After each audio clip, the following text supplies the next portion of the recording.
This is terrible. This is one of the worst catastrophes in the world. The planet can support something like 1 billion people. And the greatest arrogance of all, save the planet. What? Are these fucking people kidding me? Save the planet? We don't know how to take care of ourselves yet. We haven't learned how to help one another. We're going to save the fucking planet? So far, globally, you are so far above the population and the consumption levels which can be supported by this planet that I know in one way or another it's going to come back down. So I don't hope to avoid that. I am getting tired of that shit. I'm tired of fucking Earth Day. I'm tired of these fucking self-righteous environmentalists. I'm tired of these white, liberal, bourgeois, liberal, white people who think the only thing wrong with this planet is there aren't enough bicycle paths. I mean, we could even have 8 or 9 billion probably if we have a very strong dictatorship, which is smart. They don't care about the planet. Not in the abstract, they don't. You know what they're interested in? A clean place to live. Their own habitat. They're worried that someday in the future they might be personally inconvenienced. Narrow, unenlightened self-interest doesn't impress me. Besides, there's nothing wrong with the planet. The planet is fine. The people are fucked. Maybe 2 billion, depending on how much liberty and how much material consumption you want to have. Over 90%, way over 90% of all the species that have ever lived on this planet, are gone. They're extinct. We didn't kill them all. If you want more liberty and more consumption, you have to have fewer people. Irrespective of how we act on this planet, 25 species that were here today will be gone tomorrow. Let them go gracefully. Leave nature alone. Haven't we done enough? Unfortunately, you never have smart dictatorships. They're always stupid. The planet has been here for 4.5 billion years, all right? 4.5 billion. We've been here, what, 100,000? Maybe. 200,000? Maybe. And we've only been engaged in heavy industry for a little over 200 years. 200 years versus 4.5 billion. And we have the conceit to think that somehow we're a threat? That somehow we're going to put in jeopardy this beautiful little blue-green ball that's just floating around the sun? Planet has been through a lot worse than us for a long time. Been through earthquakes, volcanoes, plate tectonics, continental drift, solar flares, sunspots, magnetic storms, the magnetic reversal of the poles, bombardments for hundreds of thousands of years by comets and asteroids and meteors, sandstorms, erosion of all kinds, cosmic radiation, worldwide fires, worldwide floods, recurring ice ages, and we think some aluminum cans and some plastic bags are going to make a difference? Planet isn't going anywhere. We are. So, but if you had a smart dictatorship and a low standard of living, you can have it. But we want to have freedom and we want to have a high sentence, so we're going to have 1 billion people. We're going away. We're going away. And we're now at 7, so we have to get back down. Pack your shit, folks. We're going away. And we won't leave much of a trace either. Thank God for that. Maybe a little styrofoam. Maybe a little styrofoam. I hope that this can be slow, relatively slow, and that it can be done in a way which is relatively equal. Think, what would you do trying to defend against this pesky, troublesome species? Let's see. What might... viruses. Viruses might be good. They seem vulnerable to viruses. And viruses are tricky, always mutating and forming new strains whenever a vaccine is developed. Perhaps this first virus could be one that compromises the immune system of these creatures. Perhaps a human immunodeficiency virus, making them vulnerable to all sorts of other diseases and infections that might come along. And we're now at 7. So we have to get back down. And there it is. How you guys doing? Great. It's great being here with Tommy and you, Peter Duke. I just thought I'd roll a little video and let people come in. That was my thought. I like the cutting with the other guy. I think that was fitting. You know, that's the Club of Rome, dude. Yeah. It's yeah. I mean, do you think that that's actually accurate? Do you think that Because I don't know, it always seems like our predictions of the future are wildly inaccurate. Like we're always convinced that, you know, we won't be able to do this. There will never be heavier than air flight. How can we get this many people?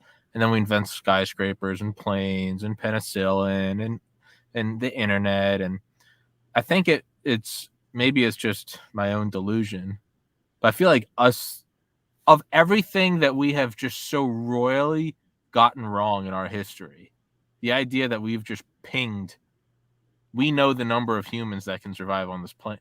It just, I don't know. It seems a little arrogant. A little?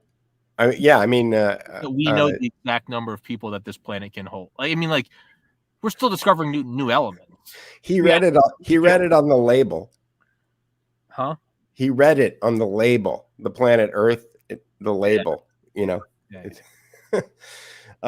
No, I think it's arrogant. I think we don't. When you look at just the ruins of things. I was talking to George earlier. I started listening to this woman that I hadn't heard before. That somebody on Twitter, I think probably one of our followers, sent me a link to a woman named Cara St. Louis, and she was talking about her hypothesis is that the pre-Prussian education timeline of history that we've been taught is completely corrupt. That is, and the people that she was citing were kind of astronomers who were trying to reconcile astronomical phenomenon with things that happened in recorded history, and they weren't lining up. And her conclusion was that that the timeline is wrong. That is, the course of events, the way that they're laid out, are actually not correct. Which is an interesting hypothesis. I hadn't heard it before. And she was talking about it on a YouTube video that I think came out in 2015, something like that.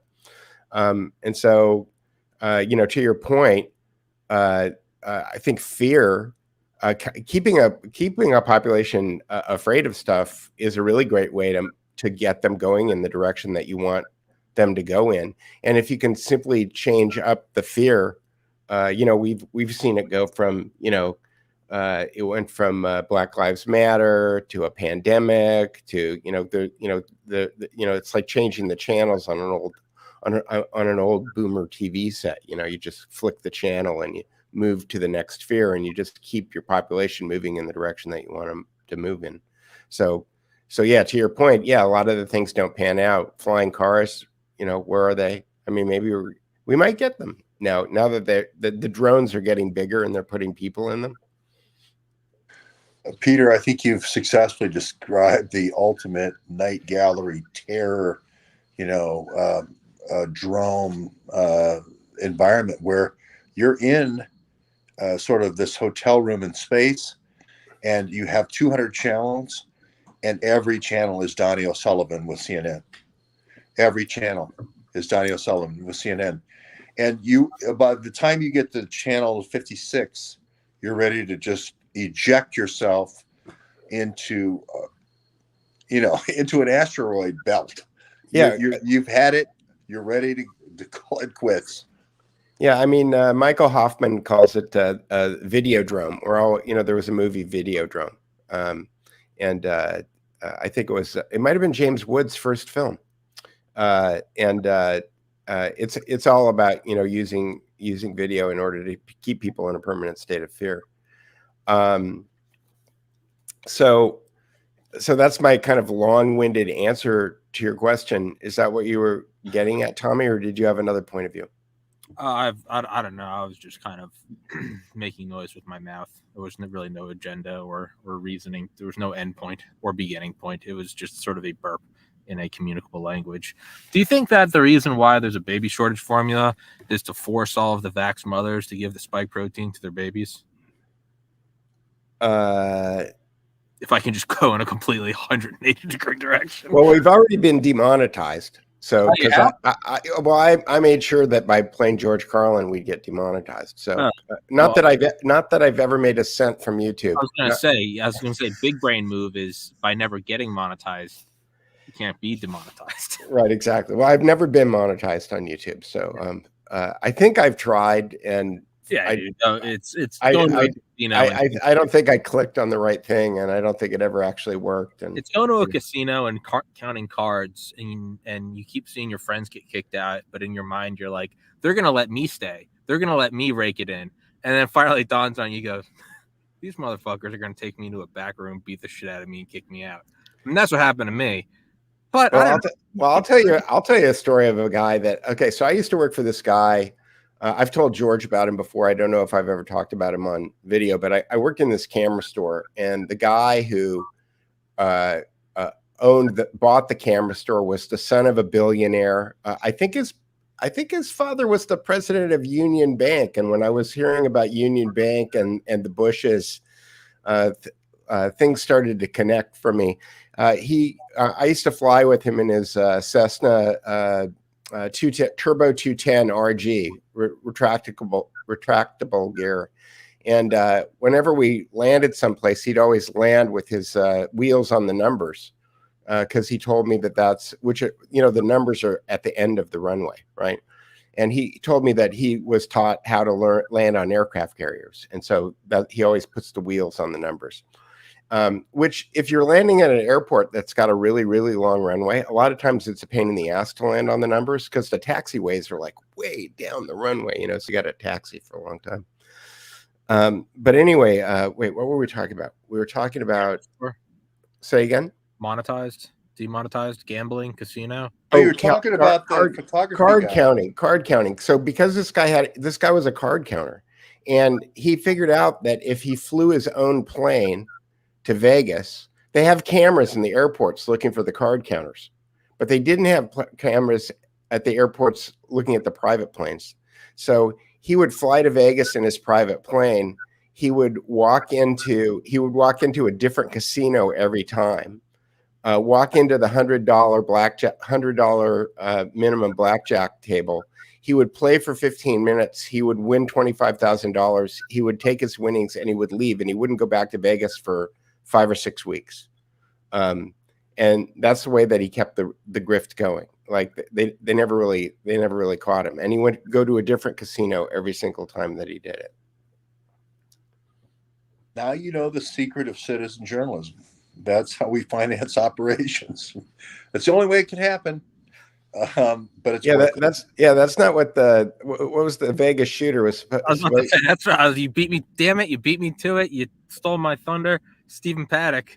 Stephen Paddock, yeah. Except that I think Stephen Paddock was just running a money laundry. I think that he was just taking his money that he was being paid, and then he would go and buy chips. That's how you know that was an op gone wrong. Yeah. Because every other one they used to hammer gun control, and then that one, they just didn't touch gun control. They were like, this guy was a real meanie. Well, rest in peace. And it was like, hold on. It sounds like you listen to the audio, people dissect the audio file, and it's like, this can't be a bump stock. It's a belt fed. Where did he get all these guns? And everybody's like, some people just snap anyway. And it was like, dude, there has never been an argument. 59 killed, 500 injured. And everybody is like, yeah, it's a baddie. Anyways, but then like 2 people get shot at a school and we get the whole gun control argument. That's how you know some from the up top was like, just don't. I mean, nothing ever. Think about it. Orange Man was in office, and they never even pinned this to him. Of all the bad things Trump did, they never even held Stephen Paddock, the worst shooter in U.S. history. That's how you know that was just something that went bad and wasn't supposed to go bad. Well, I have a comment on that, because when the story broke, I said when the story gets to the 40, I can't remember what floor it was, but the top 4 floors were the Four Seasons. The Saudis. Yeah, and I said when the story gets to the 46th floor, call me, because everything between now and then is going to just be a big wank.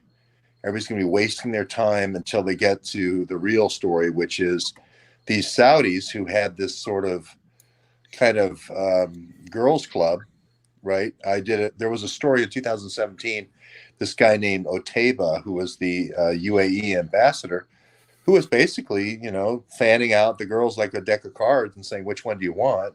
at that same hotel for all these sheikhs that were coming in, well, you know, here's your bathrobe, here's your choice of girls, you know, there's the limo that, you know, that you can go in. It was sort of one of those operations. And 4 years later, almost to the day, they had this shooting thing. And I don't want to be one of those conspiracy theorists or anything, but it did involve a lot of oil sheikhs. And that's, I think, one of those things, kind of like 9/11, where, you know, like, how did all these guys get in to the country and take all these plane lessons? And, you know, what's going on here? So anyway, I'm not a 9/11 guy, and I'm not a Vegas shooting guy. I'm a 9/11 guy and a Vegas shooting guy. Yeah, So, me too. Well, good for you. so no, it's interesting because the videos that I consumed on YouTube where I got some of this information were so poorly produced that I never shared them. And whenever I tried to show them to anybody else, they were just embarrassing because I can't remember what the name of the guy is who produced them, but the information was kind of good. And at one point I thought of like downloading them and recutting them, but I thought, why bother?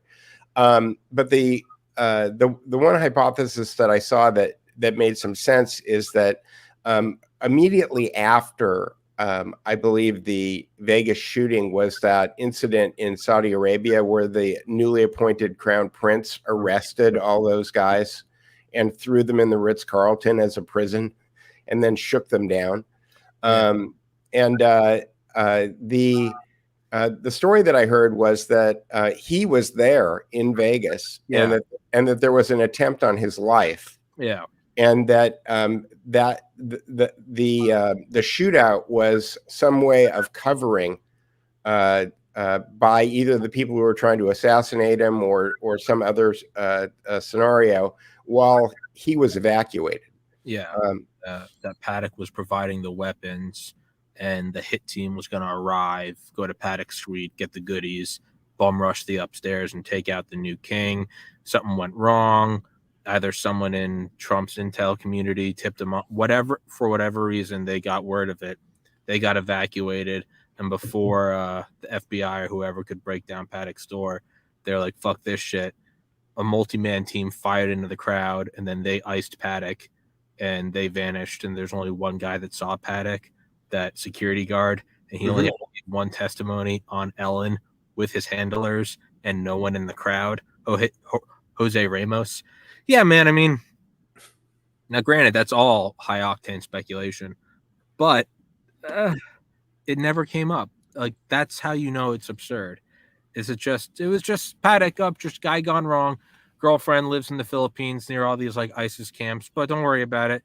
Paddock owned a plane, and before he owned that plane and after before he owned the same plane with the same tail number that before him was registered to the DOD. Just another coincidence. I mean, no cameras in a place where they have cameras in airports seeing the car counters come in, but Stephen Paddock by his lonesome just carries 21 long. I mean, get the fuck out of here. But George believes everything the FBI tells him. Yeah, because I'm usually in an interrogation room when they're telling me, but I won't go into the January. George has to not comment for legal reasons. Well, you know, there was this gal at Santa Monica police station. She was a trainer. She was recruiting really beautiful girls that looked really great in bikinis in Santa Monica. And 4 years before, she had taken this bus of these girls to this hotel where Outtake was an article called Diplomatic Underground, where Outtake was and bringing these girls in. And they were all drugged and raped. And they signed this thing called Dumbo Drop. You know, it said, like, I fill in stupid girl's name here, consent to whatever happens to me tonight if I'm, you know, whatever. Literally, it said, I insert stupid girl's name here. And it, interestingly enough, 4 years later, that same police lieutenant, outreach woman, brings those same girls from Santa Monica Beach, the girls with exciting bikinis, to Las Vegas. I always find those kind of similarities and coincidences interesting. But there you go. And I'm not I'm not a big shooting guy, so I'm stopping now. Like Tim Dillon says, Is this what we're talking about, George? Yeah, Diplomatic Underground, and he was really good friends with Mike Morrell. How do I get rid of this pop-up here? Join the newsletter? I don't want to join the newsletter. You can't. You have to join the cult. This Diplomatic Underground story, I remember I did it in front of the Navy Yard because I was covering the Navy Yard shooting. But this was way before the shooting at that hotel. But this story here is about that hotel and about the girls that he would kind of splay out in front of all these Arab sheikhs. So it's just interesting that the shooting happened at that exact same hotel. This was, I think, one of Pierre Omidyar's The Intercept. I think had this article, if I'm not mistaken, way back. Yeah, that's where we are. Pierre Omidyar. Intercept. So I believe everything. And the other thing I thought was interesting. Here they are. There you go. Is that Jeff Sessions? It's the walk into a room with Robert Gates. Rick Olson, Robert Gates. Sorry. Yeah, I mean, if you ever walk into a nice, lavish room like this with two old white guys in suits and two guys in traditional Arab garb, this is definitely the last thing you're seeing. This is the last thing a lot of people have seen throughout the decades. Whether it's Robert Gates or whether it's Rumsfeld and Gaddafi, that's the last thing. Kind of like in Goodfellas when Pesci walks in the room and just goes, "Oh no," and then they blow his head off. That's the last thing that a lot of people have seen. Two old white guys in suits and two Arabs. You go, "Oh shit." That was fun while it lasted. Yeah, I was driving through the valley the other day past the old Hilton, which is now a Marriott, and I pointed out to producer Carrie that's where Ted Gunderson claimed that he met Osama bin Laden. You know, right there at where the 405 and the 101 intersect in the San Fernando Valley. So, go on. I was going to say the amount of coincidences surrounding the Vegas shooting. I know you're a Tim Dillon fan. It's like what Tim Dillon says about coincidence. You know how like John Hinckley John Hinckley's family was having dinner with Neil Bush like the night he fired at Reagan, like that coincidence. Mm-hmm. The fact that we were right, and it was on the front page of all the newspapers. Yeah, or that the Secret Service just wasn't on like the back of JFK's Cadillac, or just all of these things, or that the guy that they had a file on Lee Harvey. What about that bill? According to Roger Stone, the White House aide who had the bulletproof top taken off of the Lincoln Continental was Bill Moyers. Yeah, and the head of CIA counterintelligence, James Jesus Angleton, had a file on Lee Harvey starting in 1959, 4 years prior. I mean, on the morning of September 11th, 2001, we were running a war game called Vigilant Guardian, where we were war gaming out commercial airliners getting hijacked. As Tim Dillon says, those are not coincidences. A coincidence is when you're on a cruise off the coast of Florida and you're from Brooklyn and you meet someone else from Brooklyn. That's a coincidence. These are not coincidences. Yeah, well, I'll tell you something that is a coincidence. Coincidence is when you meet someone else with the last name Webb, not when every person involved with the Wuhan virus's last name is Benassi. Thank you. Because here's the thing. There is royal throne treatment. They call it royal throne treatment. When if you are ever picked up at a villa owned by Italian royalty, and I'm talking about gigantic place where you're you're at a stable that can easily host like the Shriners National Convention. That's just the outbuilding. This isn't even the main building. When a guy from Ferrari's team, the racing team, comes and gets you in a black SUV with a flat 12, drives at 180 miles. Mercedes S-Class. Yeah. Okay, and he drives you at 180 miles an hour, and you never felt so safe. And then you are ushered quickly into a ballroom full of people cheering you, introducing you as Peter Duke from Hollywood, right? And then they put you on the chair, hoisting you in celebration. That's not a coincidence either. But dial the clock back, dial it back 100 years. Who's in that same chair in that same town near Modena? Francesco Benassi, and he promises to get the papal lands back for the Pope. Is that a coincidence or not? I don't know. And what do you think the Pope wants to do with those papal lands? Is there uranium? It's prime real estate. I just think that the Pope likes land. When you go from, let's look at the papal states just for 1 second. We're talking like all the way to I don't know, not just Modena, not just Reggio Emilia, not just Bologna, but then all the way down the coast. You got a heck of a lot of coastline here. Then all the way back around to Rome. In Pius IX, right? He doesn't lose just a little bit of it. He loses the whole kit and caboodle, including Rome, including where he lives. He can't leave, neither can Pius X. They can't leave their house without stepping in somebody else's land, the king's land. So wouldn't you want some of that back? At least, so you can take a walk? You couldn't even, they called him prisoner of the Vatican because he couldn't even take a walk. That's right. Right. So, and now comes, and now 1871, that happens. Who do you name? Who does the Pope name as a cardinal in Reggio Emilia? Francesco Benassi. Interesting.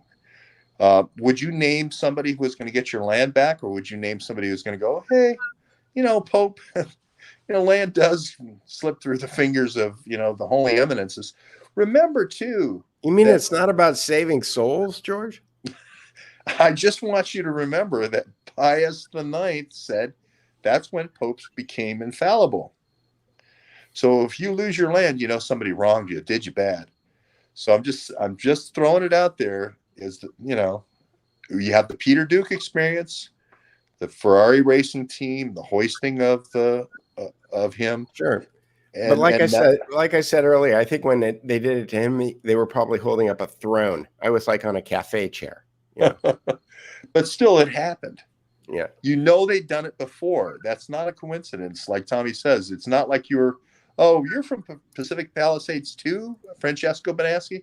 No, there's something very, very important about this, and I don't want to miss it.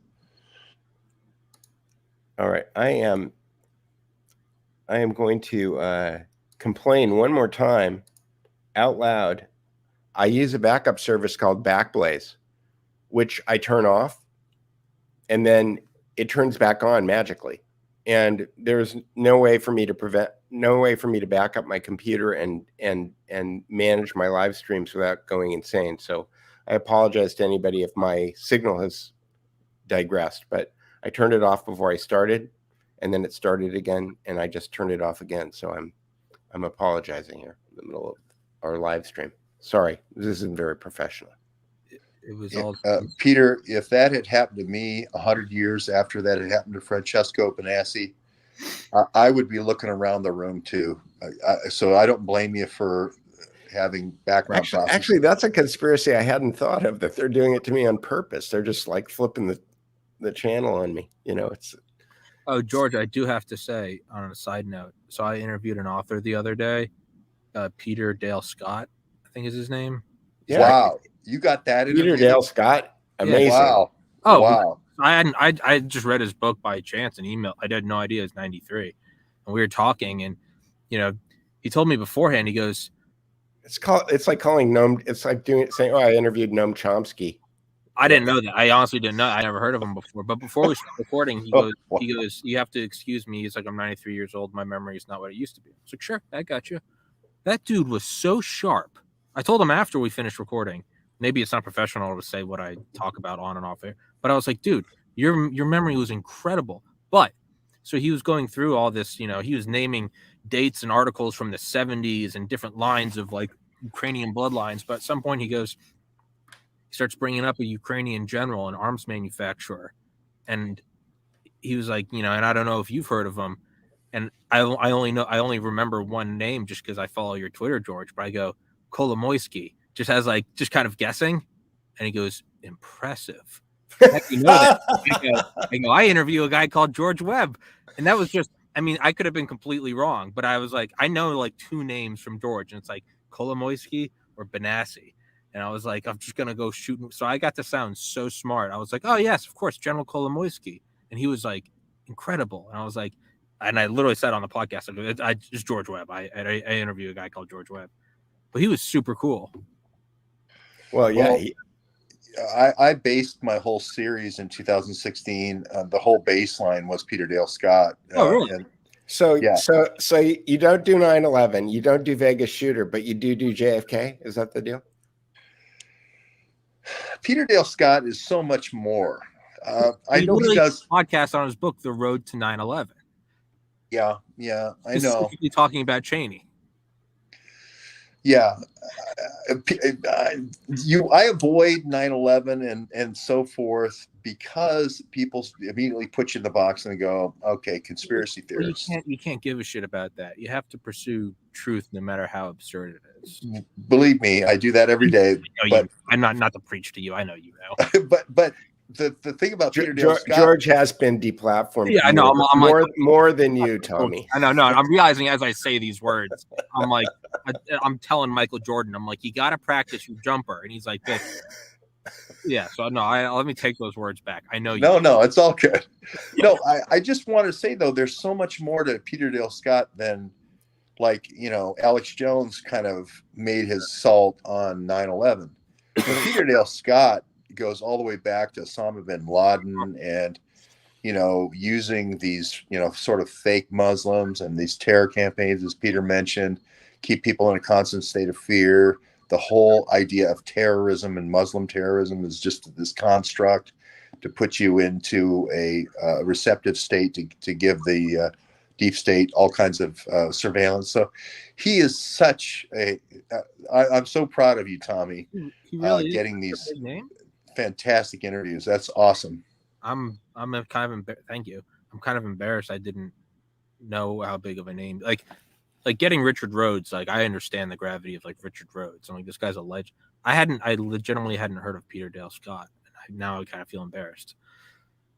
You shouldn't feel embarrassed. I mean, again, it's pulling the curtains back, like George says. It's like when I first started watching The Finger, going around the PowerPoint slides and George connecting the dots, I was thinking, how does he know all of this? Where does all of this come from? And then I find out after, watching John O'Loughlin, oh, people wrote books about this stuff.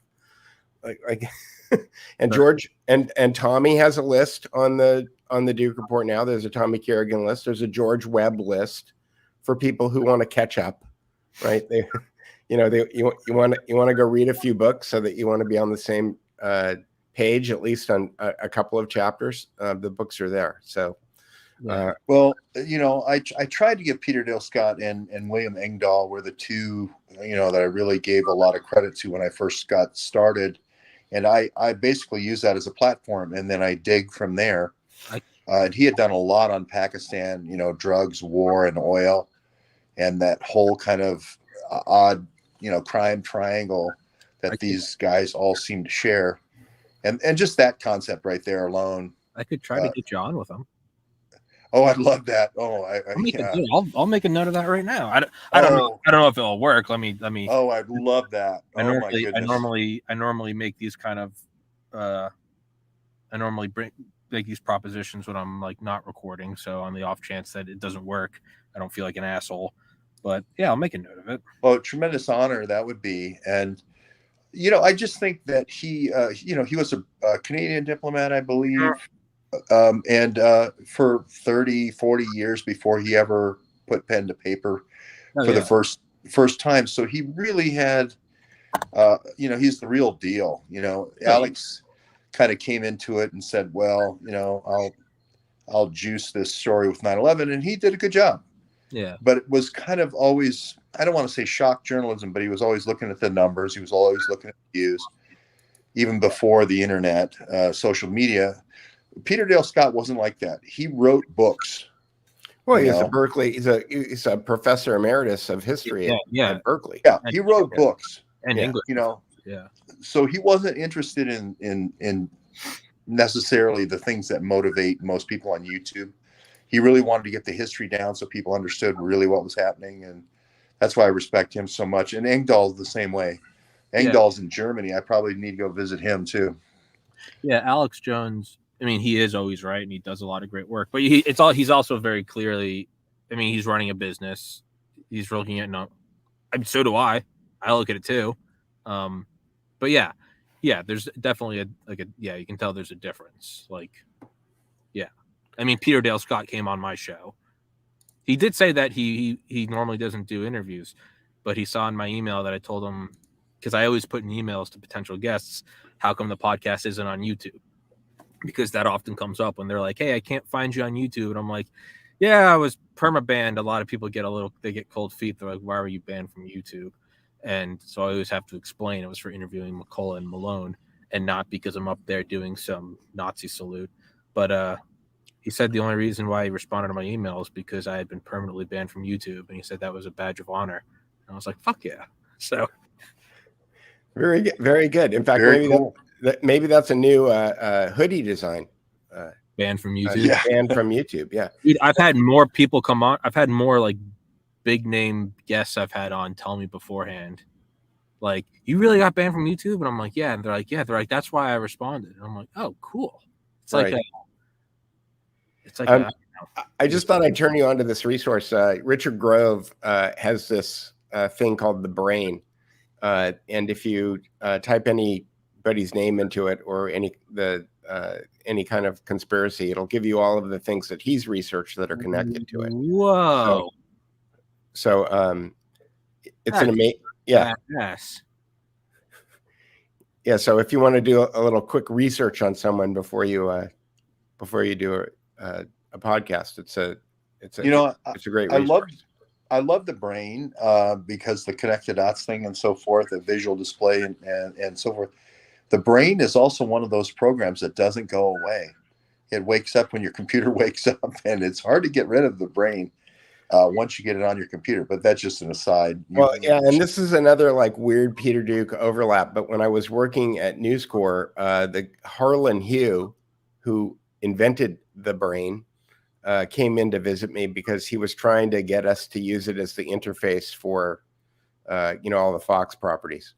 And while I think it's great for doing network analysis, I have some navigation issues with it. Richard Grove seems to have figured it all out, and in ways that I haven't. But I still find it really useful, like when I'm trying to research something, to go look it up on The Brain.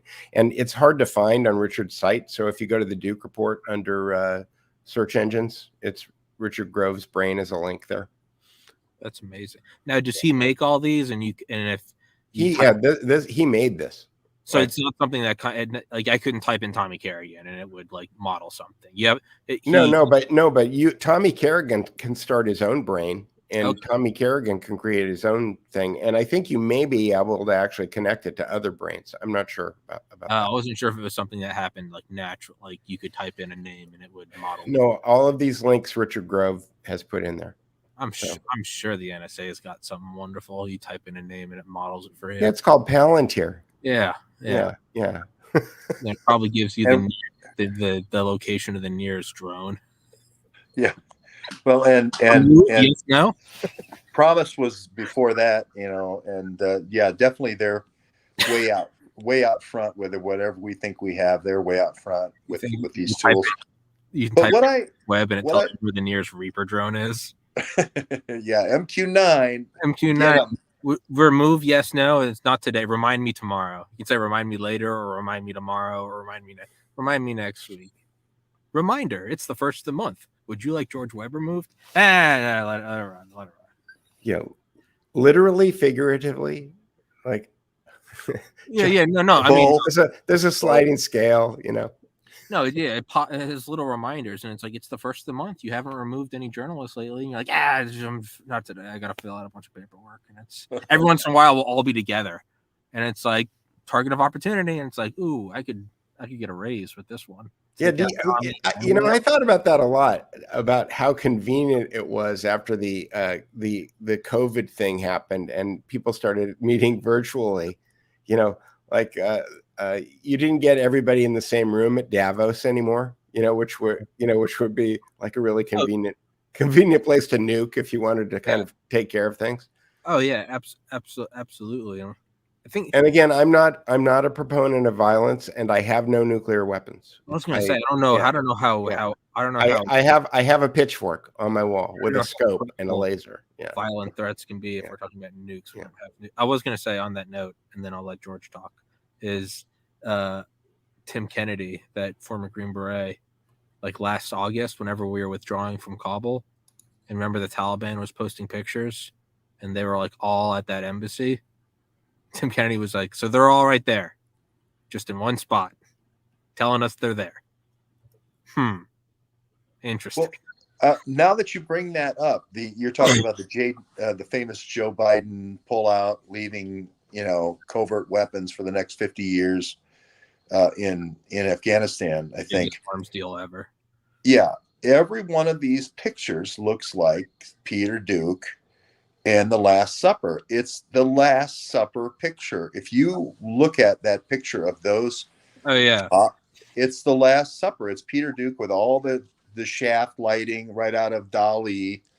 It's Peter Duke. Peter, can you bring up that picture of these guys? Wait, why are you saying Peter Duke? Well, Peter Duke because I become the generic placeholder for all. For all photographers that know what they're doing with the camera. There's millions of us, but okay. So how do I find this, George?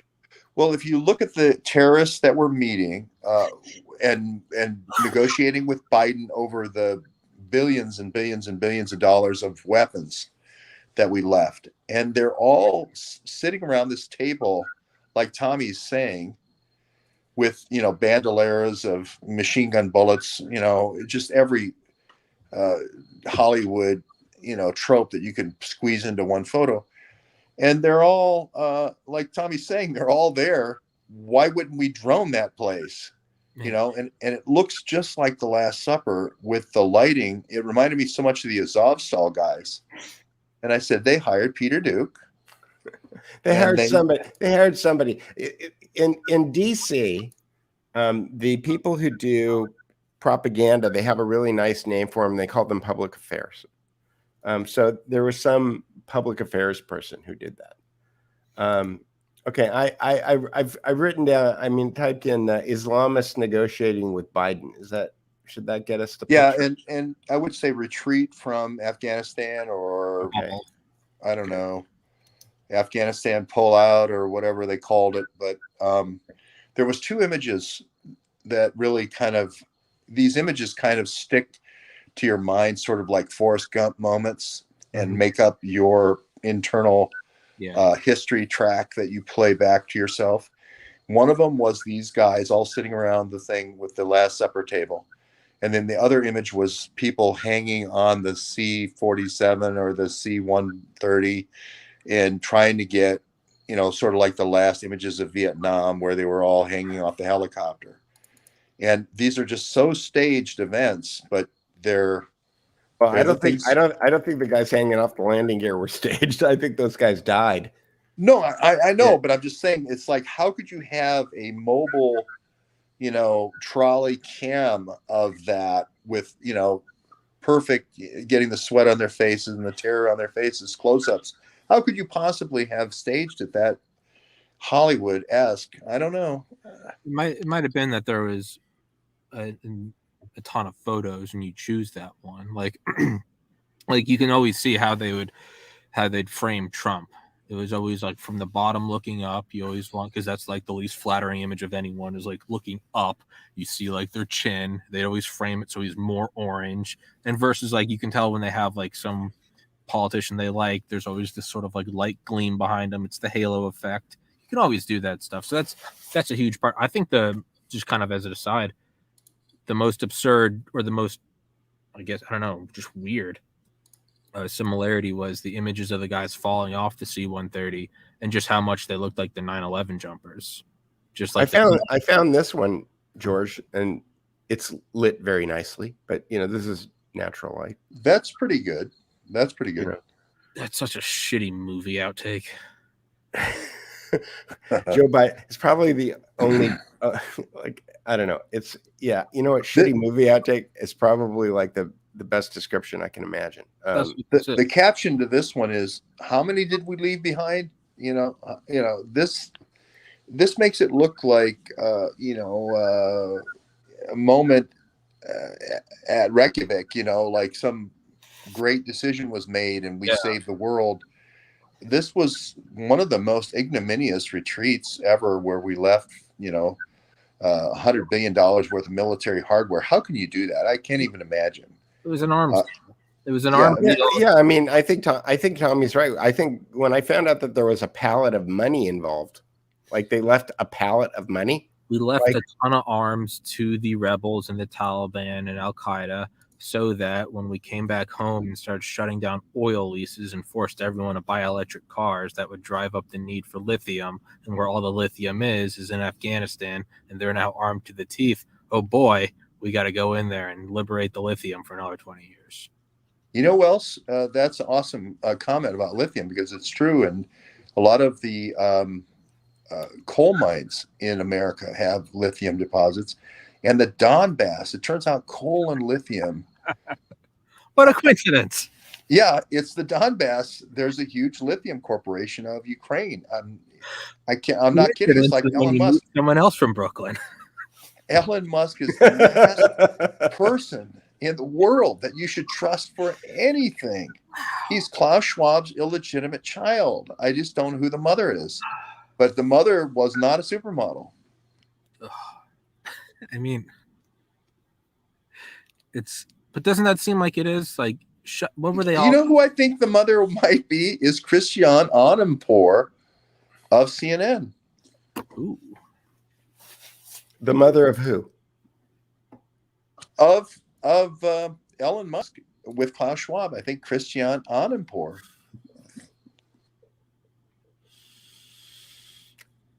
Okay, I don't even know where to go with that one. I'm just saying you can't fight the bloodlines. I love how George will steer clear of 9/11, but he'll just go out, just guns blazing. Like, I know who Elon Musk's his real mom is. It's like, I didn't even know this was a conspiracy theory. Well, if there wasn't one there before, George will make sure there's one when we're done. Well, I'm saying, come on, guys, Elon Musk, right? And he supposedly, I was reading a comic book about space, and then I became a billionaire. Yeah. And with Falcon 9, and then I bought Twitter and drove up the price. And oh, by the way, I'm not really going to buy Twitter, so I just drove up the price for all of our insiders. And then they rumored I was going to buy YouTube, drove up the price for the insiders so they could dump their stock. And then I became a monk. I don't know. Every breadcrumb that is thrown out about Elon Musk, everybody on the alt media just slops up so quickly. And he's the last guy in the world. He's Elon Musk personified. You talk about Club of Rome, right? Wasn't there a bank in Rome that was somehow involved in some shady dealing called the Vatican Bank? The Vatican Bank, which is right, which we talked about earlier, is sovereign even beyond the Vatican. Like they're their own. The Vatican Bank is its own country. Like the Vatican is its own country, and the Vatican Bank is its own country. Yeah, yeah. So this and the Bank of Rome too. I mean, this is like, revolutions are us, overthrows are us. And we have to meet every once in a while to figure out, we all get on the same page to all do the inside trading together. This is Klaus Schwab with Henry Kissinger. This is not a secret, right? So how does Elon Musk get all of his money? Do we have all the money with Klaus Schwab come out and say, hey, my dad did flamethrowers for Hitler. We process a lot of paperclip Nazis into national laboratories in America. We did portable nuclear labs. Hey, this is what we do, and that's how I made all my money. Hitler's Did best he do flamethrowers? I thought he did turbines for hydroelectric dams. later on, Sulzer Bingham later on, but before that, his father did flamethrowers for Hitler. Okay. Now, you want to talk about a musical that Mel Brooks might have missed? Flamethrowers for Hitler. It became my first love. You know, just singing about flamethrowers in springtime. We got some new Elon tweets. Yeah, Elon tweeted this 2 hours ago. Whoever thought owning the libs? Now, this is a red flag for Peter Duke. When I see a term like I beat Benny Johnson up about it all the time. Whoever thought owning the libs would be cheap never tried to acquire a social media company. So the red flag for me is like owning the libs, because that immediately drops you into this dialectic, right? Yeah, the buzz. And so my comment. Go on. Well, I'm just saying, Elon Musk also sold a low-cost consumer flamethrower. It ties them together. I mean, how many people sell flamethrowers? Coincidence is two people from Brooklyn meeting each other on a cruise ship. Again, George won't touch Stephen Paddock, but he's like, Elon, so the flamethrower unequivocally. Elon sells flamethrowers. No, he does. And Klaus Schwab's father sold flamethrowers. Like, I never thought about it before, George, but that's such a family. That's such a troll. Like, that's so trolling the universe there. So yeah, Elon Musk, whoever thought owning the libs would be cheap, never tried to acquire a social media company. And my comment back, which I'm sure he doesn't see because there's probably 100,000 comments, are libs believe in liberty. Whoever they are, they're not libs. America is a conservative country, but the values they are trying to conserve are liberal: life, liberty, the pursuit of happiness. I didn't write that. C. Wright Mills. That was a C. Wright Mills idea. And I have a problem with the dialectic. Anytime somebody tells you that there's only two ways to solve a problem, it leaves the infinite number of other ways to solve the problem out of the conversation. And I believe that that's just a form of mind control. Yeah. Okay, let's put flamethrowers aside for a second. How about transhumanist chips in your brain? How many people run around saying, absolutely. You know what you really need? You know, you don't need to take a little time off in vacation or slow down your backswing for your golf. You need a chip for your brain. That would really solve a lot for you. It's like that meme where it's like, it's Bill Gates. We're all like, fuck no, you're not giving me your mRNA vaccine. I won't do that. And then it's like Elon literally saying, I want to put a chip in your brain. And we're all like, yeah, the meme lord. And it's like, there's not even like speculation, at least with like Klaus and Gates, you have to still kind of speculate. You have to be like, I mean, they're very clearly trying to like give us digital IDs and track us. Elon's just openly saying like, no, here's my company. Here's my tests. I'm putting a chip in a brain. Like, it's out in the open. And everyone's and AI. And here's another one. Well, on May 3rd, this story was featured as the headline story on the Duke Report, which is how Elon stacks up against Klaus Schwab and the World Economic Forum. And if you look and see how he lines up with carbon tax, universal basic income, mRNA, myocarditis injections, transhumanism, and one world government, it's like bingo. You know, you get 5 in a row. Yeah. You know? Who paid you to keep flamethrowers off the list, Peter? You're repressing flamethrowers. I did not make this list. Technocracy News made this list. I only linked to it. The Duke I got another one. Okay. I got another one. How about, hey, we're going to cut the internet off. We're going to have a kill switch for the internet. And that's why I invested in all these Starlink satellites. Yeah. So you schmucks will be in the dark when we decide to do the FEMA camps. Yeah. He flat out says it. We need to have communications among ourselves when you guys are all cut off from internet and food, water, and light. Yeah. Honeypot, slaughter pen. You can use one of my flamethrowers to briefly light your way to the FEMA train. So Mike Cernovich bought one of those flamethrowers, and I went over to his house and I photographed him. I'll pull the photograph up in a second. My friend has one. They're pretty unimpressive. You know what? They kind of aren't, and the reason is because the tank doesn't hold very much gas. They basically use I think the same kind of butane that like a Coleman stove uses or something like that, and you give it 10 good blasts and it's done. It's a roofing torch. Is it? He literally when he went on Rogan for the first time, that's what he said. It's a roofing torch, and they just put like a sheathing on it. That's all it is. Papa Cone wants to know what my what our radio call signs are. The hell is call sign? Kilo Mike 6 Hotel November Oscar is my ham call sign, and WRJR 864 is my GMRS call sign. There you go. Do I have a radio? Do I have something that I don't know of? I don't know. I got my ham radio license because George told me that Nellie Orr had a ham radio license, and I was thinking, why does Nellie Orr have a ham radio license? What is it that I don't know about ham radio that I need to know? And the only thing that I could come up with was digital modes, which is that a lot of people don't realize that you can actually send things like email with ham radio using things called digital modes. And so that's what I learned after I got my ham radio license. And I have a radio that's capable of doing digital modes, but I haven't taught myself how to do it yet. Well, take heart. It's a good thing. Here's the thing, right? She's MITRE, right? MITRE Corporation comes out of JSON, right? This is not conspiracy theory. These are all the Nazi guys coming together, July, August, September, October, November. MITRE comes out of that because somebody figured out the month meme, right? So she's still bringing these people in. What do you do when there's somebody who comes in? You're talking about Nellie. Nellie, yeah. With Peter Strzok, I mean, Lisa Page works. Lisa Page is doing the paperwork, right?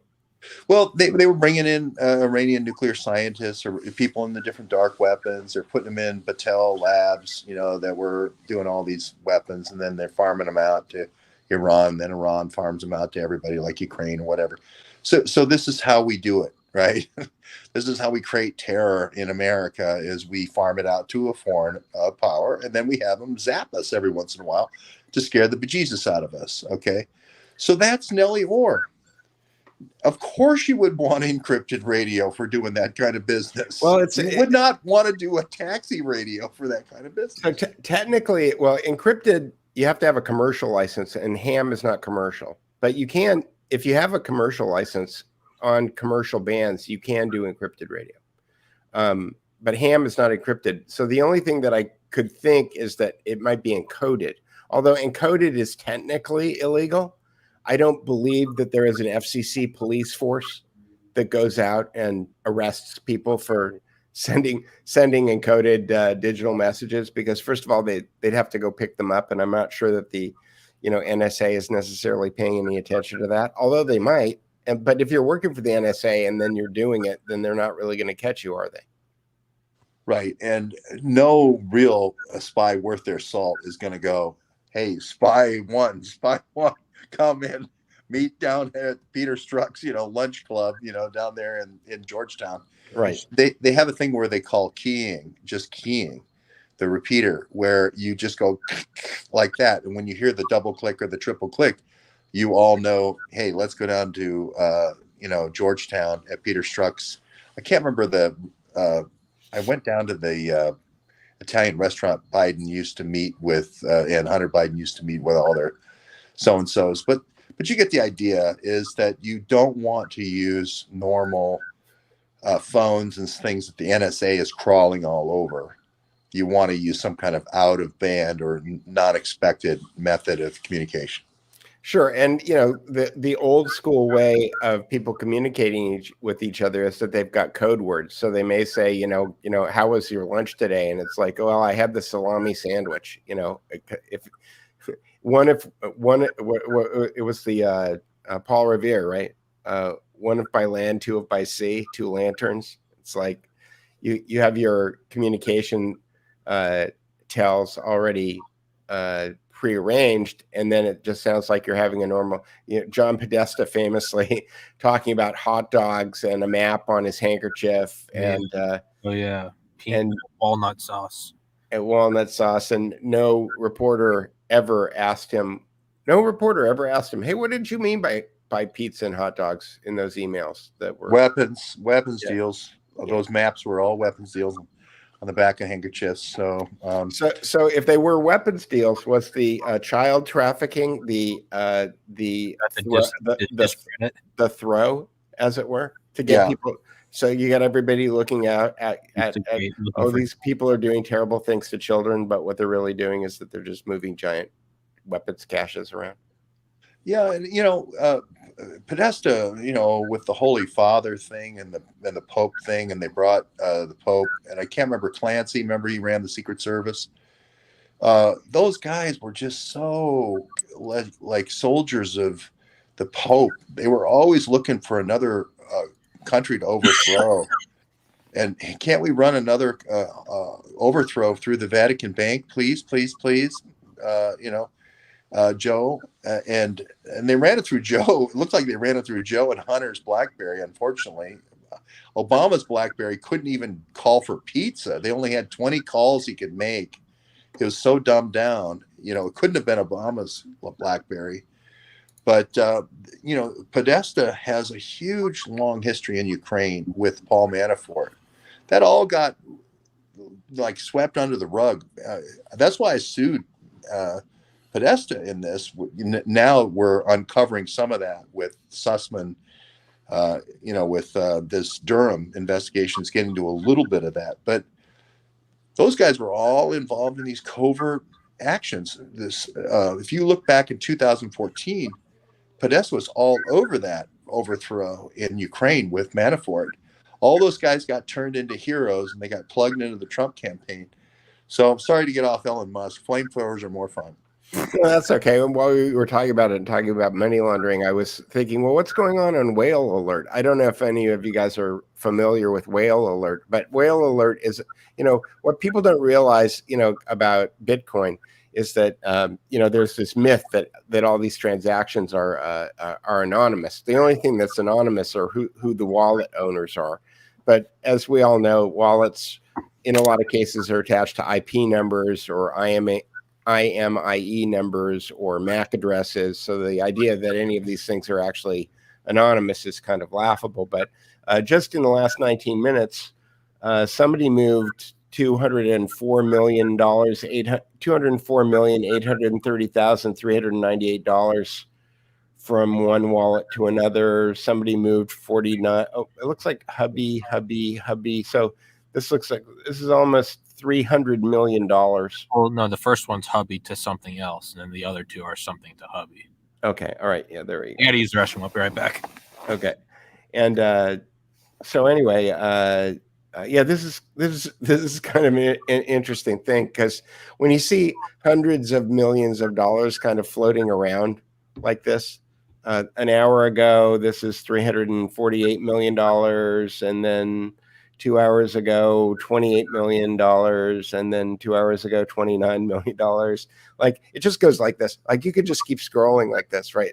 There's hundreds of millions of dollars in the crypto world just like moving around. And this has got to be deals, right? This has got to be people. I mean, it's not just speculators who are buying a shit coin and then driving it up. Although, there was an intrigue last week. Did you hear the intrigue about how Bitcoin got crashed last week? No, tell me that. I need to, maybe producer Carrie can go find me there's a I think it's a tweet. You might be able to find it in my timeline. Apparently, I think BlackRock and the company that owns is it Robinhood? What's the name of there's kind of a populist Robinhood. So Robinhood and BlackRock, they bought $3 billion worth of one coin. We'll get the. I think Elon Musk actually tweeted about it also. Anyway, there was some intrigue. I don't have the details nailed down, but basically they bought something and then they sold something, and it wound up triggering a massive sell-off in the market, and it dropped Bitcoin by 40% in a day. And it seems to have been engineered. And Elon Musk was questioning whether or not it was done on purpose or not. If you have any kind of force multiplier for social media, Jeff Prather calls them, force multipliers, where like a Berge, Patrick Berge talked about, the clear force type thing where you have 100 bots that can do anything. Mm-hmm. If you're Elon Musk, you could just make billions all the time on insider rumors, just creating just fake demand curves and watching them bottom out and buying at the bottom. I mean, it's like a Rothschild bingo, it's like, where would you stop? I mean, it's just like, I could punch this button and get $100 million every time I want. Okay, so Ham Solo says Terra Luna, which crashed, has gone up 10,000% in 2 days since. Yeah, when it crashed 99%, whenever something crashes 99%, I'm immediately thinking I should go buy that. Well, yeah. Yes. Of course. So I was thinking I should have bought Terra Luna, but Ham Solo is confirming that I should have done that. Woulda, shoulda. Buy the dip. Yeah, but man, the dip when it dips 99%. I was trying to buy Gazprom and Rosneft though. I don't trust any of this shit. Yeah. Well, have you ever seen the movie The Princes of Yen or read the book The Princes of Yen? I'm the old guy that survived the Dust Bowl and the Great Depression. I'm just looking at this and I'm like, if I don't have cans of soup and like a mattress full of cash, I don't trust it. I don't. Yeah, but the mattress full of cash is going to turn into a real barrel full of cash. You understand that it should be a mattress full of gold. Well, yeah, I think they're really just trying to trick us into all becoming Bitcoin miners. So we won't even let our children read by a 60-watt LED. We're going to deprive our families of any modicum of electricity so that we can Bitcoin and farm for Elon. And then one day it all evaporates into the cloudverse. And that was a story. That was a story that came out yesterday that I saw. I think it's on the Duke Report someplace. I don't know. The Duke Report just is like drinking water out of a fire hose. That the World Economic Forum got an agreement, I think, from all of the central banks that because Bitcoin uses so much energy that they're going to put a surcharge on all Bitcoin transactions, and they're going to build that into the software. Because carbon credits, they're going to build carbon credits into the Bitcoin universe. Maybe that's the deal that the Bitcoin people made with the World Economic Forum to keep them from destroying Bitcoin. It's a smart play, man. If you could have, before the run of the Weimar Republic, converted all your currency over to crypto, and then everybody else is running around with wheelbarrows to try to buy a loaf of bread, you're just sitting there going, hey, I know how to do this. I've been mining. My kid can't read, but I've been mining while my kid should have been learning how to read. Yeah, well, but he can watch TikTok, Oh, yeah, that makes up for it. He doesn't need education. Just watch 16-year-old girls by the pool, doing a little dance at infinitum, 24 hours a day, the rest of your life, and that will be your key to success.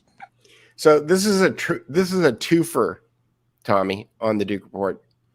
This is a book called The Princes of Yen by Richard Werner.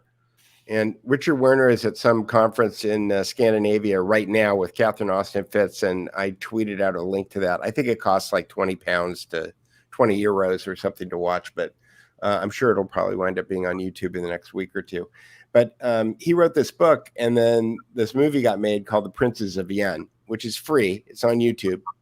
And I highly recommend it to anyone who's in any market. I don't care whether or not you're in the stock market or you're buying Bitcoin or any of this stuff. You should watch this movie because it's about how the the Bank of International Settlements and the World Bank, which was new at the time, recreated the Japanese economy. And they go from like 1945 to I think the mid 80s when the Asian tiger collapse was engineered in order to basically, which is the model for capturing countries. So basically what happens is that the markets are rigged, the monetary system is rigged, and what they do is that they get governments to overcommit. And once they get the governments to overcommit, then they come in like white knights and they say, hey, we'll rescue you with all these loans and we'll, recapitalize your economy. But in order for us to do that, you have to follow our rules. Basically, it's a way of bureaucratically taking control of governments.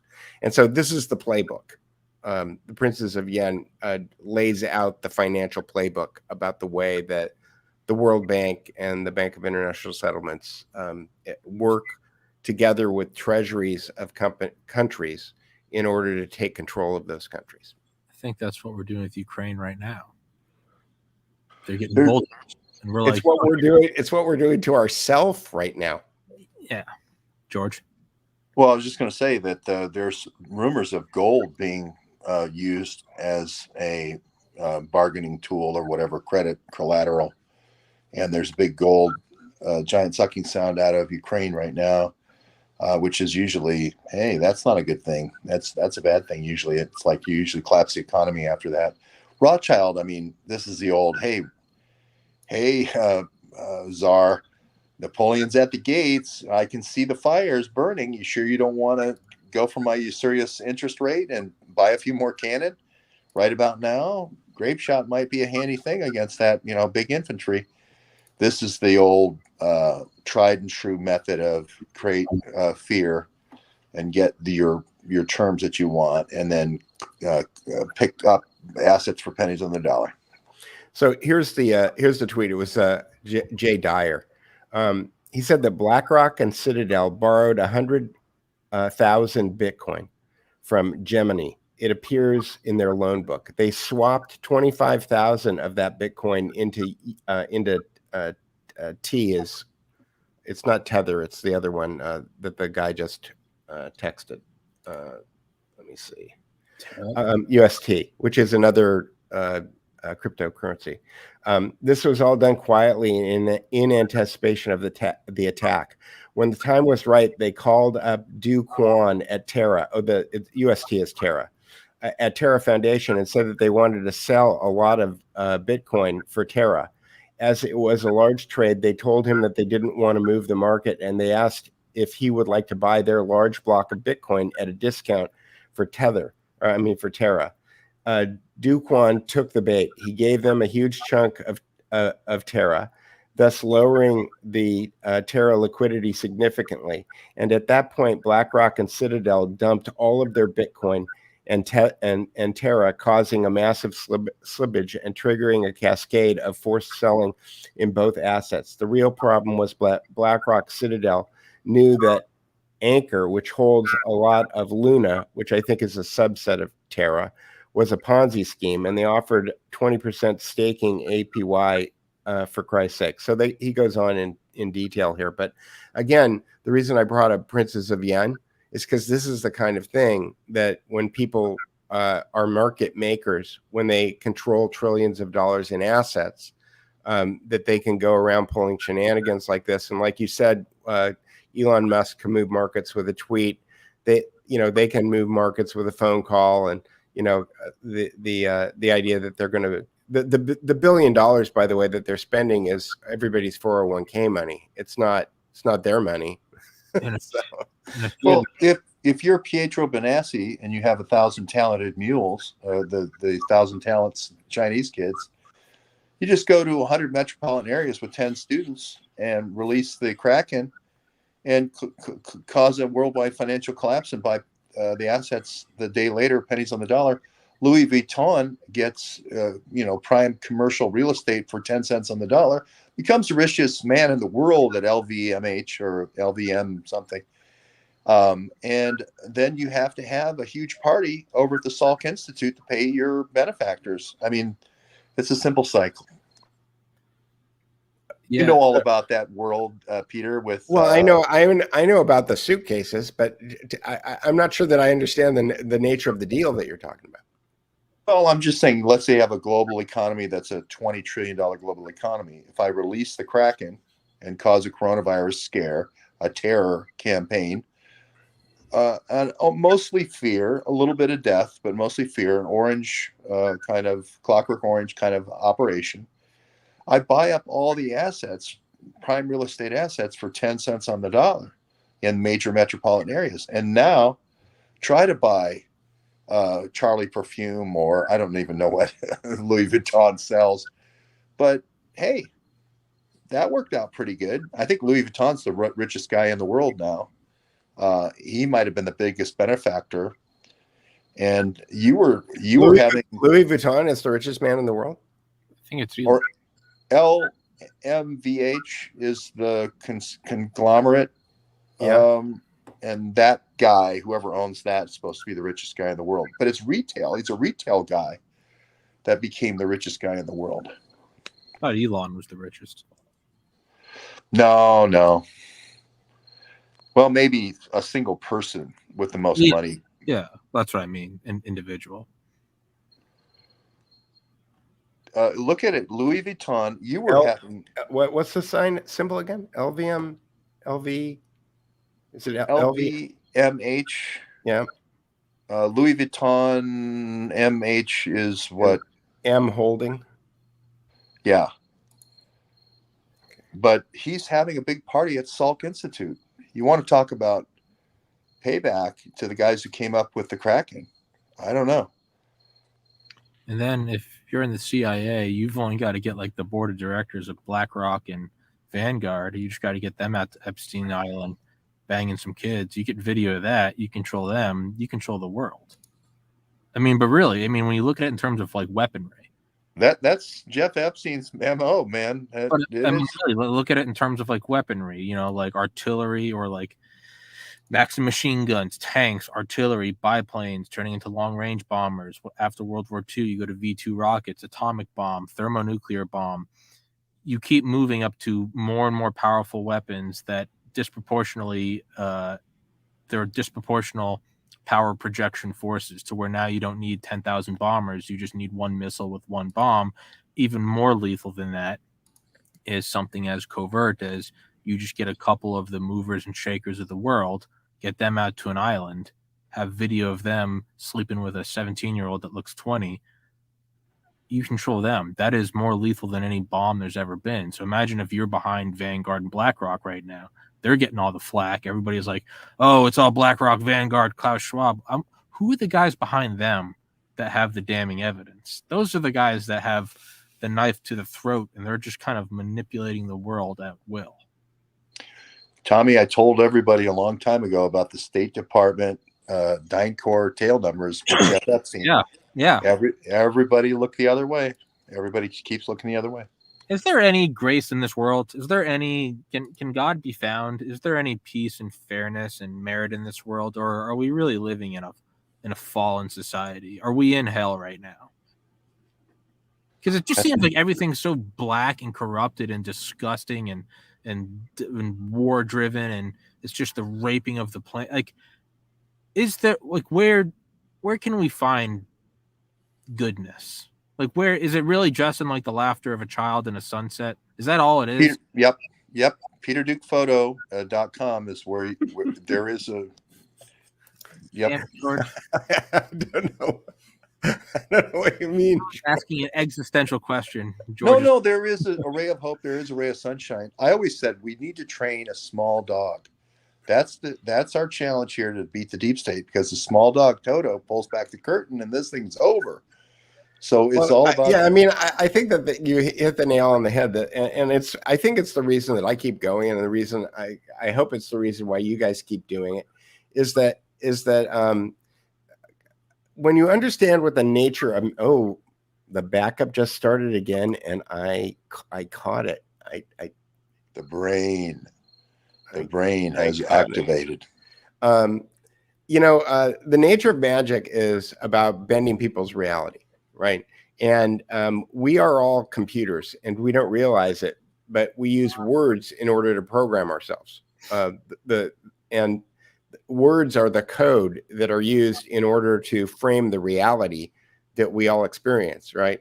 And so, what I started to mention at the beginning of the conversation was that this woman, Cara St. Louis, was talking about the idea that all of our history before the Prussian education system kicked in has been basically rewritten, and that the timeline, so a lot of the stuff that we read in history books that we think happened 500 or 600 or 700 years ago didn't actually even happen the way that it's being reported to us.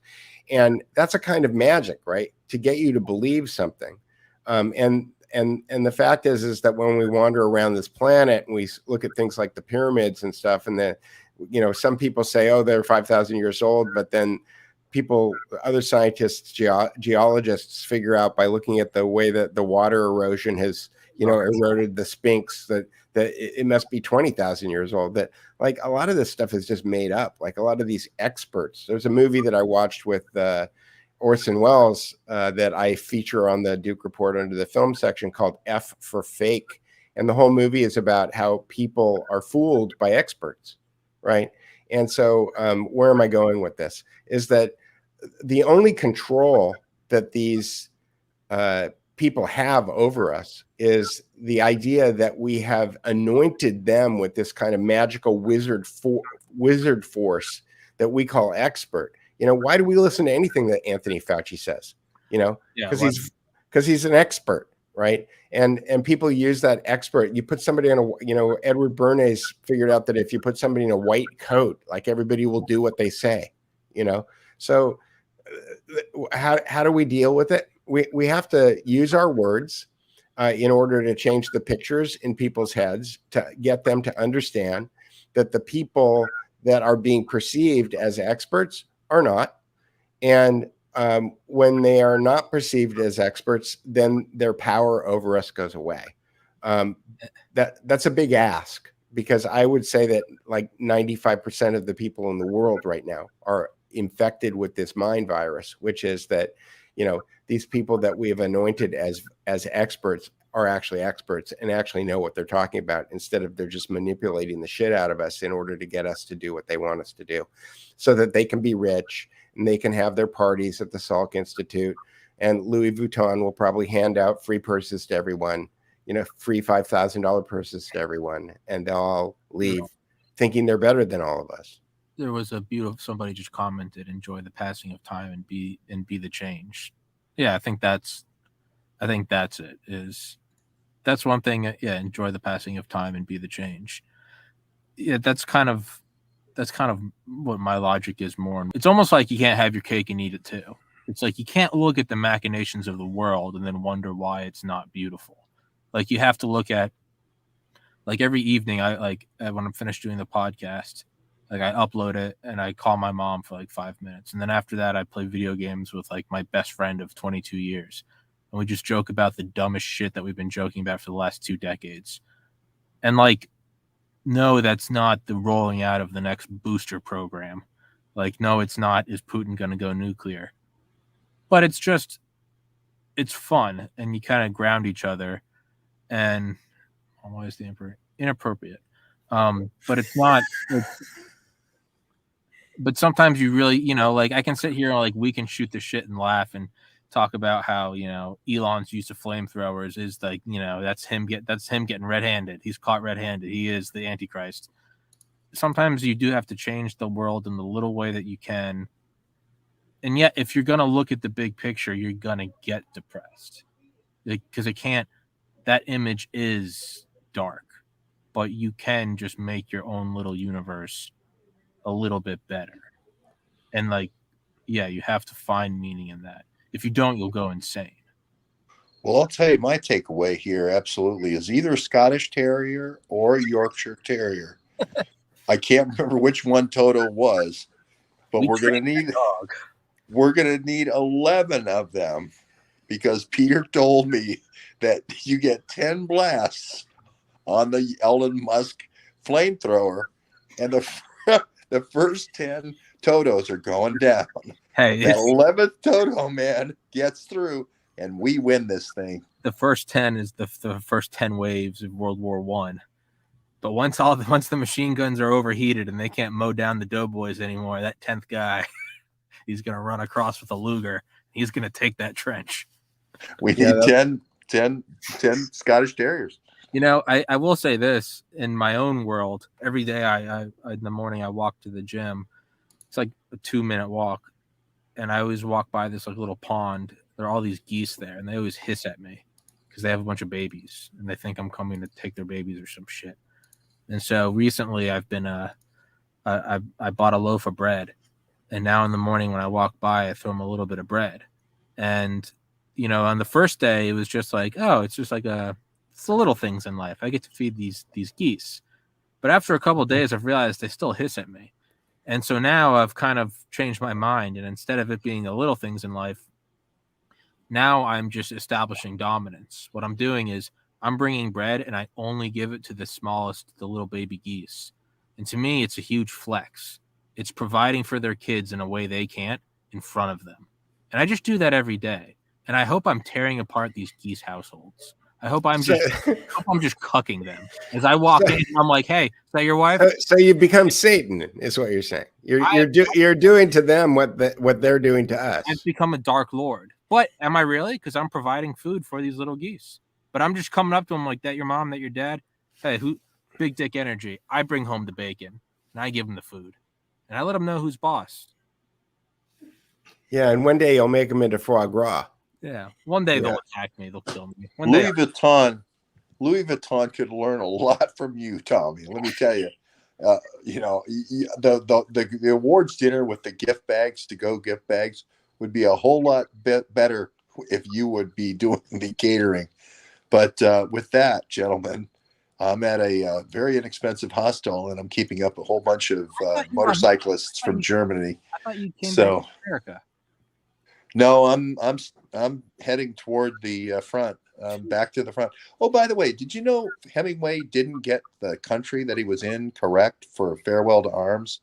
He thought he was in Italy, and actually he was in Slovenia.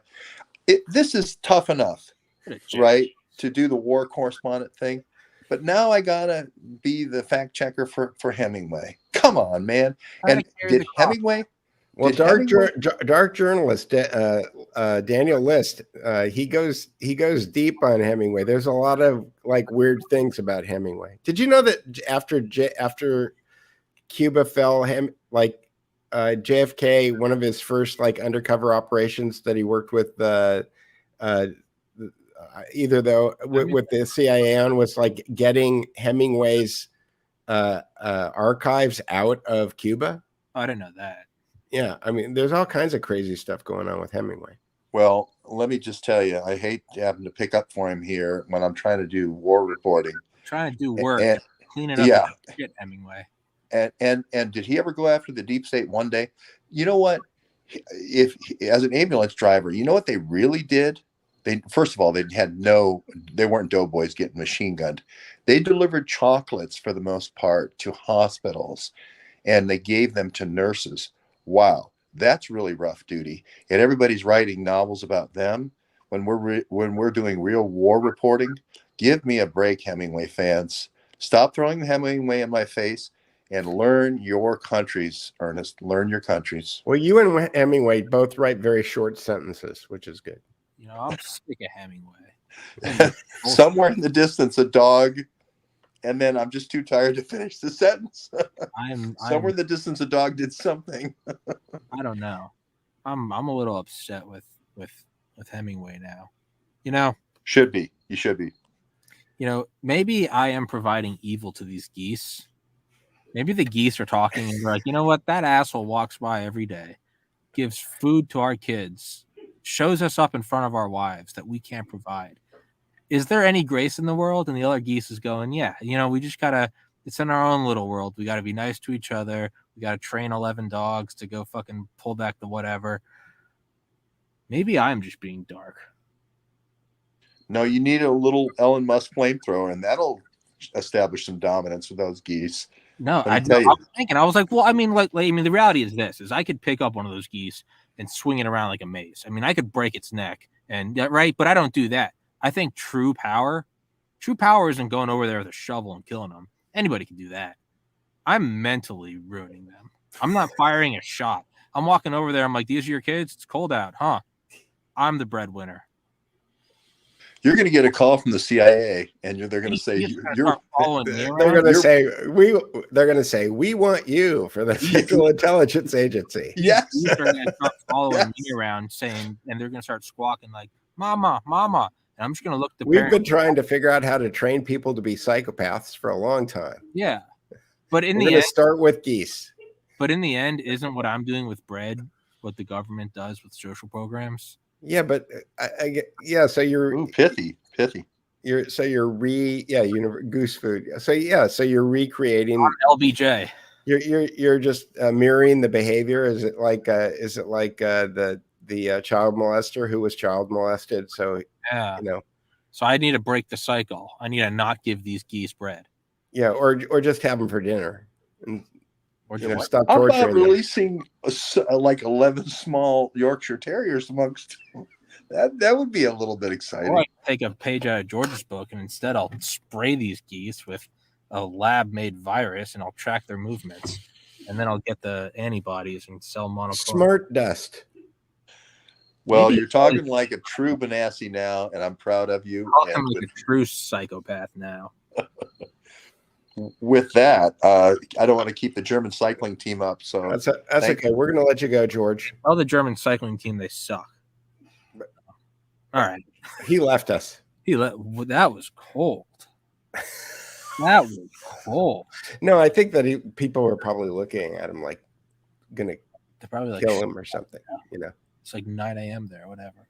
He said it's 9 a.m. It's what time is it there? No, it's only how far? It's 5:30 Eastern. It's probably like what? It's probably like 11 in Germany. Hey, Google, what time is it in Slovenia? I thought he was in Germany. It's 11:34. Oh, right. I said it's probably like 11. Well, that was my small win. All right. Well, that was great, Tommy. And congratulations on your Peter Dale Scott. He's fantastic. Oh, yeah. Producer Carrie wants to know whether or not we should add you to the psychopath organizations list on the Duke Report. I guess. I mean, I'm not sure about that, but although I'm doing it for bad reasons, are the little geese not being fed? Realpolitik, are they not getting food in their bellies? Are these the loops that you will eat bugs? You will eat. I think you're starting to sound a little bit like Zbigniew Brzezinski and Henry Kissinger. The loops that Klaus plays in his head, like I am doing the right thing. Like Hitler had to think he was doing the right thing. Man. Like those old sayings, like you can find the answers to the universe in like a grain of sand. I can find like all the like themes of geopolitics in the world just by walking to the gym and throwing bread to geese. You can find it all. Well, I used to ride my bike to the gym, and I can't anymore because I live in California, and unless I can show them my vaccination proof of vaccination, they won't let me in. So you should ride your bike there and then just do push-ups and body weight outside. That's not a bad idea. Yeah.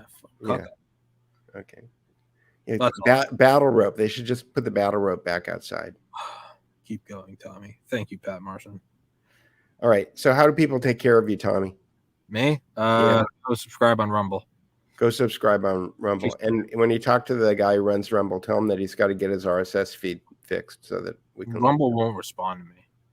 I've been trying to email them nonstop, the higher ups. I'm like, hey, let me help you build this program. And right. So Jason Burmis is like a heavyweight on Rumble. And I talked to him on my show, and I told him you got to get the RSS feed fixed. And then you also can't, well, I guess the live streaming, if you pay them like $100 a month or something, you can stream, right? No, they told Rogan that they'd sign him for $100 million for 4 years. So I sent him an email and said, I will You can sign me for 1/1000th of that. Right. They never responded. $100,000 for 4 years. That's how much I was selling myself for. Yeah, Ham Solo. It seems like Ham Solo made a lot of money on Luna or Terra this week. So he said he's going to send some money. Hell yeah. Hell yeah. Send some money to Rumble. I don't know. Ham Solo, subscribe to my podcast on Rumble. Trying to make them work. No. I don't want to make them work for it. I want them to do the bare minimum. I want them to do nothing. I want to show that I can provide. I alone. I am Klaus, and this is the great. You might have to make your haircut a little tighter. The great Gisa to go full Klaus. Yeah. You don't have to go full fear fact on your resume. Yeah, have these geese learn something before you give them bread. No, I want them to be dumb and stupid. I want them to be an uneducated populace, so I can continue to run the world, their little world. Indeed, or believe something that's not true. Yeah, I don't know. I'm losing my mind. I'm gonna. All right. Well, with that, I'm gonna roll my. Should I play George Carlin one more time? No, I'm not gonna do that. You can play it out. All right, and then I'll say good night to everybody. Say good night. Good night, everybody. Right. Thank you for having me on, man. All right, go to the Duke Report. Buy me a coffee. Bye. The planet can support something like 1 billion people. And the greatest arrogance of all, save the planet. What? Are these fucking people kidding me? Save the planet? We don't know how to take care of ourselves yet. We haven't learned how to help one another. We're going to save the fucking planet? So far, globally, we are so far above the population and the consumption levels which can be supported by this planet that I know in one way or another it's going to come back down. So I don't hope to avoid that. I am getting tired of that shit. I'm tired of fucking Earth Day. I'm tired of these fucking self-righteous environmentalists. I'm tired of these white, liberal, bourgeois, liberal, white people who think the only thing wrong with this planet is there aren't enough bicycle paths. I mean, we could even have 8 or 9 billion probably if we have a very strong dictatorship, which is smart. They don't care about the planet. Not in the abstract, they don't. You know what they're interested in? A clean place to live. Their own habitat. They're worried that someday in the future they might be personally inconvenienced. Narrow, unenlightened self-interest doesn't impress me. Besides, there's nothing wrong with the planet. The planet is fine. The people are fucked. Maybe 2 billion, depending on how much liberty and how much material consumption you want to have. Over 90%, way over 90% of all the species that have ever lived on this planet, are gone. Whoosh. They're extinct. We didn't kill them all. If you want more liberty and more consumption, you have to have fewer people. Irrespective of how we act on this planet, 25 species that were here today will be gone tomorrow. Let them go gracefully. Leave nature alone. Haven't we done enough?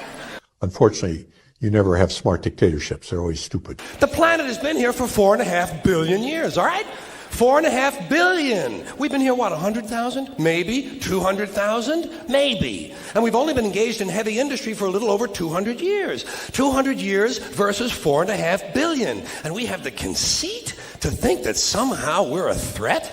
That somehow we're going to put in jeopardy this beautiful little blue-green ball that's just floating around the sun?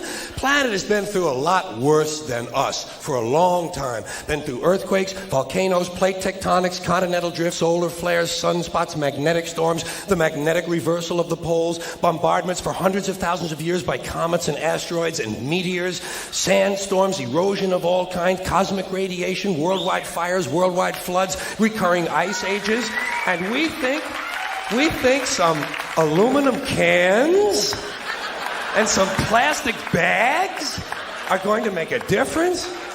Planet isn't going anywhere. We are. So, but if you had a smart dictatorship and a low standard of living, you can have it. But we want to have freedom and we want to have a high sentence, so we're going to have 1 billion people. We're going away. We're going away. And we're now at 7. So we have to get back down. Pack your shit, folks. We're going away. And we won't leave much of a trace either. Thank God for that. Maybe a little styrofoam. Maybe a little styrofoam. I hope that this can be slow, relatively slow, and that it can be done in a way which is relatively equal. Think, what would you do trying to defend against this pesky, troublesome species? Let's see. What might... viruses. Viruses might be good. They seem vulnerable to viruses. And viruses are tricky, always mutating and forming new strains whenever a vaccine is developed. Perhaps this first virus could be one that compromises the immune system of these creatures. Perhaps a human immunodeficiency virus, making them vulnerable to all sorts of other diseases and infections that might come along. And we're now at 7. So we have to get back down. So we have to get back down. Good night, everybody.